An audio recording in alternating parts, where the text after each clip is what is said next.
नमो तस्स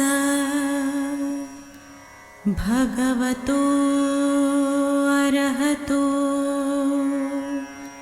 सम्मा सम्बुद्धस्स। बुद्ध और उनका धम्म बाबा साहेब डॉक्टर अम्बेडकर द्वारा रचित कालजयी पुस्तकों के इस रचना संसार में आपका स्वागत है।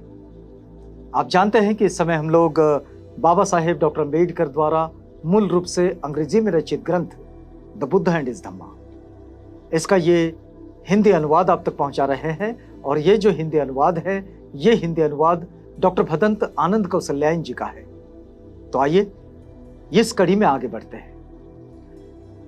हम आपको याद भी दिला देते हैं हमेशा की तरह कि ये बुद्ध और उनका धम्म के सप्तम कांड का दूसरा भाग है। और इस दूसरे भाग में बाबा साहेब ये जो बुद्ध और उनका धम्म लिखे हैं, इसका ये तथागत की जीवनी का अंतिम पड़ाव चल रहा है। हमने पिछली कड़ी में देखा कि तथागत पावा से यानी कि चुंद के यहाँ से भोजन ग्रहण कर वे कुशीनारा की ओर चल दिए हैं, आज के कुशीनगर की ओर।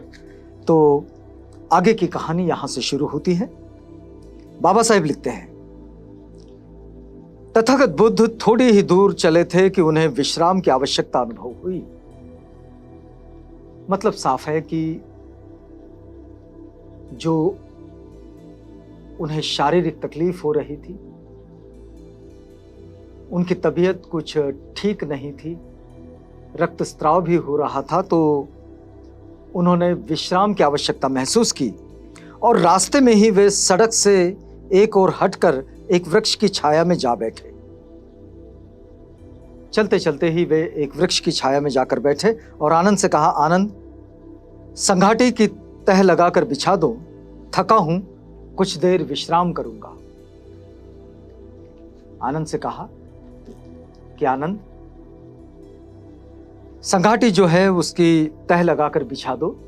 जो उनके पास संघाटी होती है तो उसकी तह लगाकर बिछा दो और कुछ देर आराम करूंगा। आनंद ने कहा, बहुत अच्छा। आनंद ने तथागत की आज्ञा स्वीकार की और चीवर को चौहरा करके बिछा दिया। तथागत उस बिछे आसन पर विराजमान हुए। वहां बैठकर तथागत ने आनंद को संबोधित किया और कहा, आनंद, कुछ पानी ला, प्यासा हूं, पानी पीऊंगा। आनंद से कहा कि जाओ कहीं से भाई पानी लेकर आओ, बड़ी जोरों की प्यास लगी है। आनंद का उत्तर था, ककुत्थ नदी समीप ही है, इसका जल साफ और स्वच्छ है, पानी निर्मल है, आसानी से नीचे उतरा जा सकता है।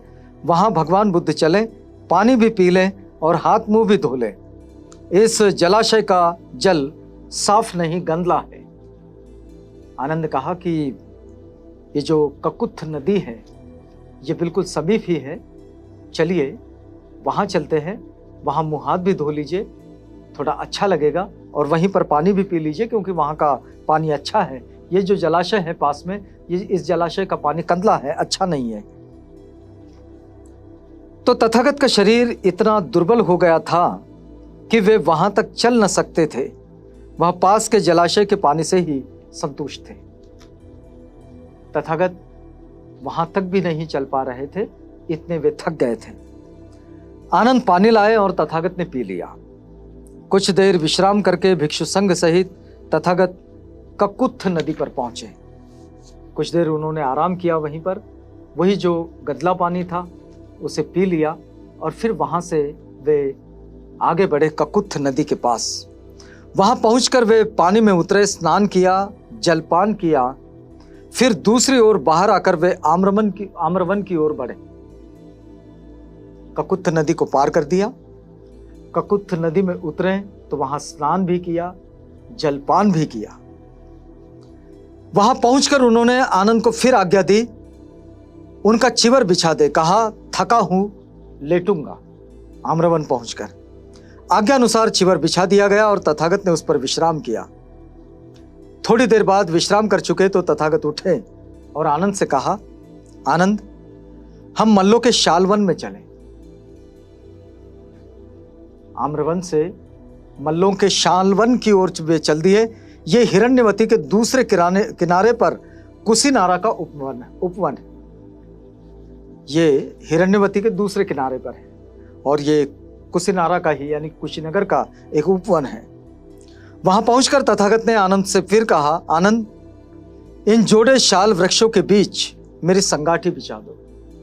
जुड़े हुए जो 2 शाल वृक्ष थे, उन दोनों शाल वृक्षों के बीच संगाठी बिछा दो, मैं थका हूं, विश्राम करूंगा। वहां उन्होंने संगाठी बिछाने को कहा, यानी कि चिवर को तह करके बिछाने के लिए। तो आनंद ने संगाठी बिछा दी और तथागत ने अपने आप को उस पर लिटा दिया।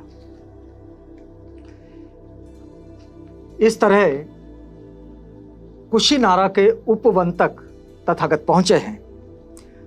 अब देखिए,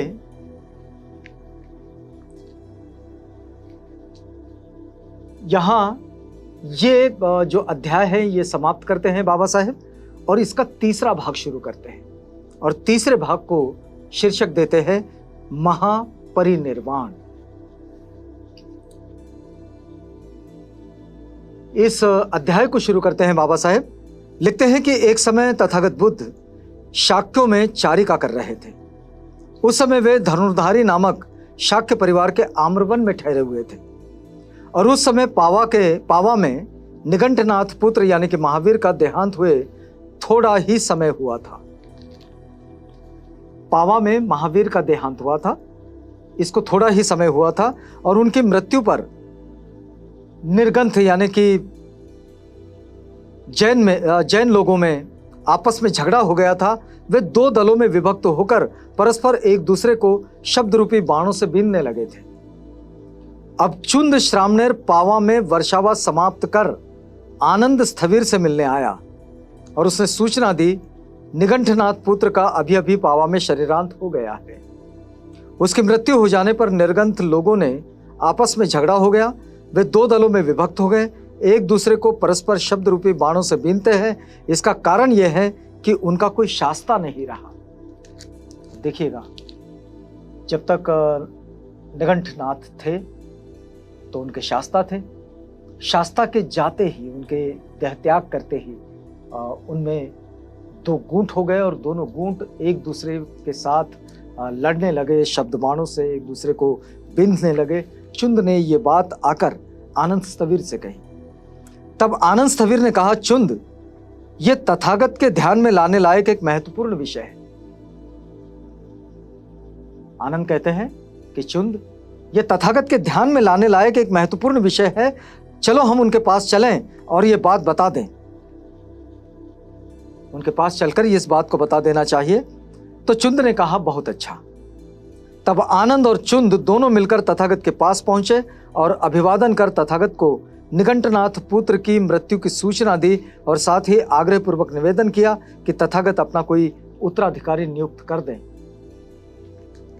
उनका जो ऑब्जर्वेशन था वो थोड़ा बुरा था, क्योंकि वहाँ निगंठनाथ के देह त्याग करने के बाद वहाँ वे लोग, उनके शिष्य, उनके अनुयायी 2 गुटों में बट गए थे। तो इन्होंने तथागत से कहा कि भगवान, आप अपना उत्तराधिकारी तो नियुक्त कर लीजिए। चुंद की बात सुनी तो तथागत ने उत्तर दिया, चुंद। तथागत का उत्तर ये बड़ा महत्वपूर्ण है और ये उत्तराधिकारी के संबंध में है। तथागत ने उत्तर दिया, चुंद, विचार करो कि लोक में एक शास्ता उत्पन्न होता है। इस लोक में एक ही शास्ता उत्पन्न होता है, अरहत, सम्यक संबुद्ध। यदि वो सद्धर्म की देशना करता है, जो सुआख्यात है, जो प्रभावशाली पथ प्रदर्शक है, जो शांति की ओर ले जाता है। ये जो धम्म है वो कैसा है? स्वाख्यात है, जिसे स्वाख्यातो भगवता धम्मो कहा जाता है। ये सद्धर्म की देशना जो है, ये प्रभावशाली पथ प्रदर्शक है, जो शांति की ओर ले जाती है। लेकिन यदि उसके श्रावक सद्धर्म में सम्यक प्रतिष्ठित नहीं हुए हैं, लेकिन उसके जो श्रावक हैं, यदि वे सद्धर्म में प्रतिष्ठित नहीं हुए हैं, यदि वे सद्धर्म उस शास्ता के न रहने पर उनका त्राण नहीं कर सकता, तो हे चुंद, ऐसे शास्ता का न रहना उसके श्रावकों के लिए भी बड़े दुख की बात है। यदि ऐसी परिस्थितियां बनती है तो उनके शास्ता का न रहना ये उनके श्रावकों के लिए ये बड़ी दुख की बात है और उसके धम्म के लिए भी एक बड़ा खतरा है, क्योंकि ऐसी स्थिति उत्पन्न हो जाएगी तो बड़ी दिक्कतें आएगी। लेकिन चुंद, जब लोक में एक ऐसा शास्ता उत्पन्न हुआ हो जो अरहत हो, जो सम्यक संबुद्ध हो, जिसने सद्धर्म की देशना की हो, जिसका सद्धर्म स्वाख्यात हो और सद्धम्म प्रभावशाली पथ प्रदर्शक हो, जो शांति की ओर ले जाता हो, और जहां श्रावक सद्धर्म उन श्रावकों को सम्यक रूप से प्रकट करता हो, तो चुंद, ऐसे शास्ता का न रहना उसके श्रावकों के लिए दुख की बात नहीं। तब किसी उत्तराधिकारी की आवश्यकता क्या है?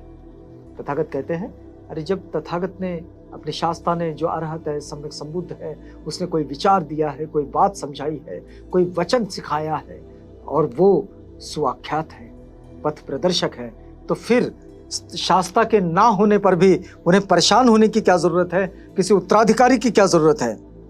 जब आनंद ने एक दूसरे अवसर पर भी यही बात दोहराई तो तथागत ने कहा, आनंद, क्या 2 भिक्षु भी तुम्हें ऐसे दिखाई देते हैं जिनका धम्म के विषय में एक मत ना हो?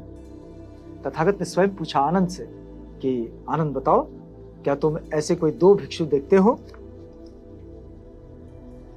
जिनका धर्म के विषय में, यानी कि धम्म के विषय में, तथागत की शिक्षाओं के विषय में एक मत ना हो? नहीं। लेकिन जो तथागत के आसपास है, हो सकता है कि वे तथागत की मृत्यु के बाद विनय के संबंध में, संघ के नियमों में बहुत से विवाद खड़े कर सकते हैं, और ऐसा विवाद बहुत लोगों के दुख के लिए होगा, बहुत लोगों के अहित के लिए होगा। आनंद कहते हैं, तथागत ऐसा तो कोई दिखाई नहीं देता, लेकिन जो तथागत के आसपास है, हो सकता है कि वे तथागत की मृत्यु के बाद विनय के संबंध में, संघ के नियमों के संबंध में कोई विवाद खड़ा कर दें, और ऐसी स्थिति में ये लोगों के लिए बहुत दुखदाई होगा, बहुत लोगों के अहित के लिए होगा। तो तथागत ने इसी संदर्भ में उत्तराधिकारी पर अपनी बात कही। उत्तराधिकारी की इस बात से आपको जोड़ेंगे, लेकिन इसके लिए आपको अगली कड़ी का इंतजार करना होगा। तो यहाँ रुकते हैं इस वादे के साथ कि अगली कड़ी में आपसे पुनः भेंट होगी जब हम इसी प्रक्रिया में आगे बढ़ेंगे। तो तब तक के लिए हमें इजाजत दीजिएगा।